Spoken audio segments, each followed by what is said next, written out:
Bonjour, notre équipe va vous présenter les procédés stylistiques au service du texte dramatique comportant la métaphore et l'ironie. Bon, tout d'abord, je vais vous expliquer c'est quoi l'ironie.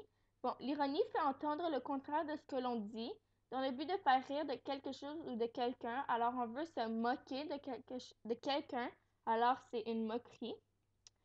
L'ironie théâtrale ou l'ironie dramatique, c'est lorsque les spectateurs d'une pièce en savent plus que le personnage qui est sur scène, alors le personnage ignore de l'information qui l'empêche d'atteindre son but.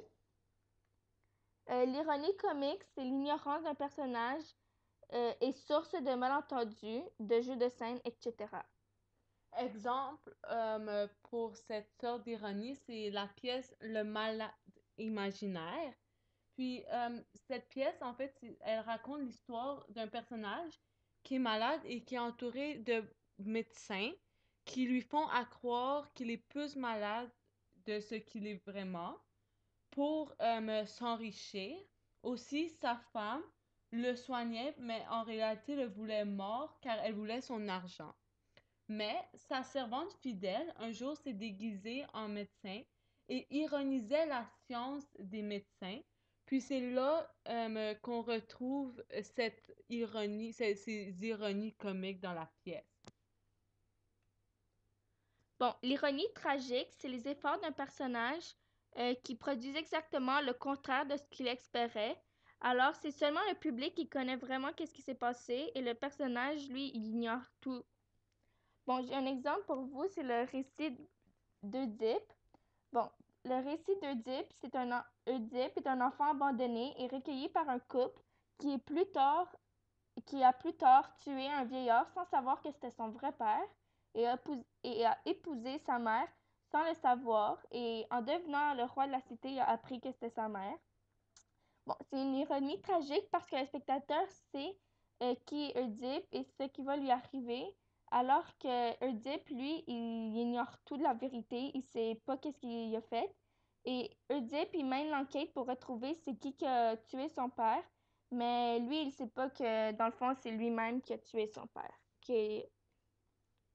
La métaphore, ben, premièrement, elle est définie par une figure qui consiste à modifier le sens de deux éléments sans lien qu'on met en relation pour leur attribuer une signification.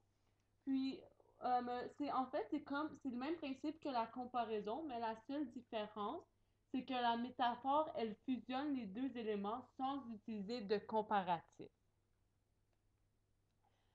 Puis la métaphore consiste à établir une ressemblance entre un premier élément, puis le comparer, et un second, le comparant, pour désigner un objet, une personne ou une idée.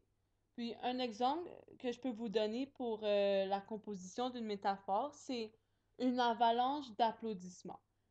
Dans ce cas, une avalanche, c'est le comparé, et d'applaudissements, c'est le comparant. Puis on compare une avalanche à des applaudissements.